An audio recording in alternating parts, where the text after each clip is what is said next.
ए बाबा ई बतावा कि इस बार किनका के पंचायत समिति बनावे जा रहा है?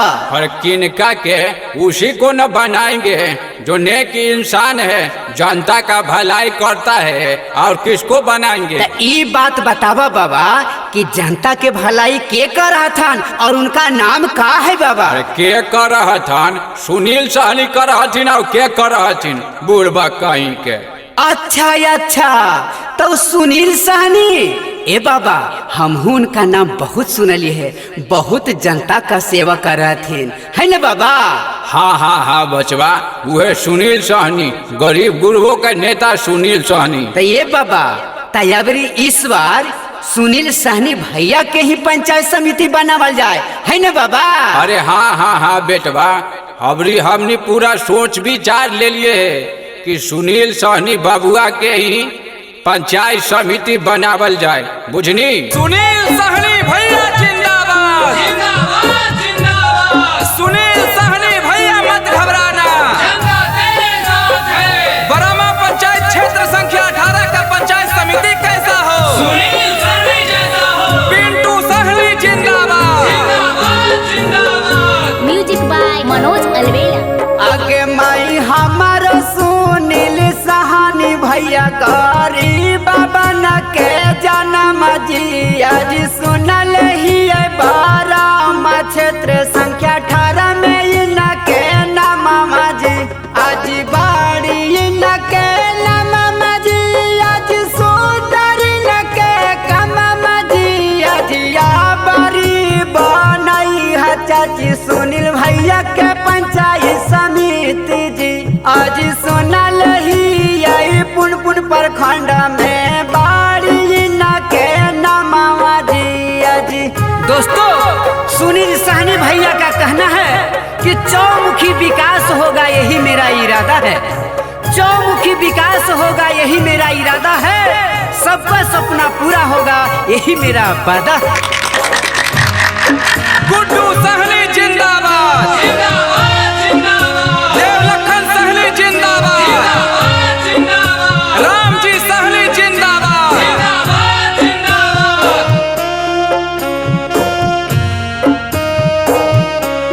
आगे माई दिलाबा के साफ होथिन मानमा के सच्चा जी, आज सब उम्मीदवारबा में सुनील सहनी भैया अच्छा जी, सुनील सहनी भैया अच्छा जी, आज दिलाबा के सच्चा जी, आज या बड़ी बनई है चाची सुनील भैया के पंचायत समिति जी, आज सुनल ही बारामा पंचायत क्षेत्र संख्या 18 में नामा जी।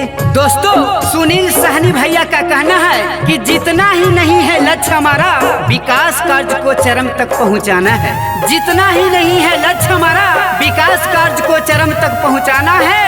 शिक्षित संपन्न हो गांव का हर घर, शिक्षित संपन्न हो गांव का हर घर, यह लक्ष्य हमें पूरा करके दिखाना है।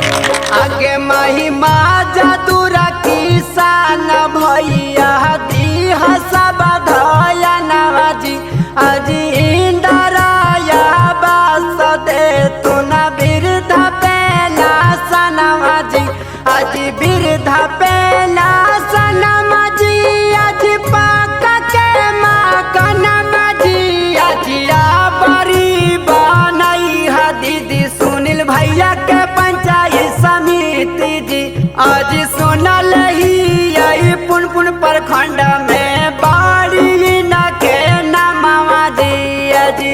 दोस्तों ऐसे चमचों की भीड़ लगी है जो खुद को भक्त बताते हैं, ऐसे चमचों की भीड़ लगी है जो खुद को भक्त बताते हैं। चुनाव करे सही उम्मीदवार का, चुनाव करे सही उम्मीदवार का, जो हमेशा आपका साथ निभाते हैं।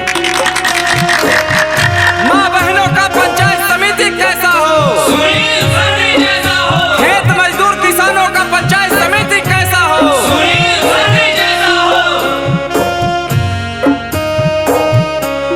आगे माई गामे गली गली दे तुन बाना बाई जी, आज घरे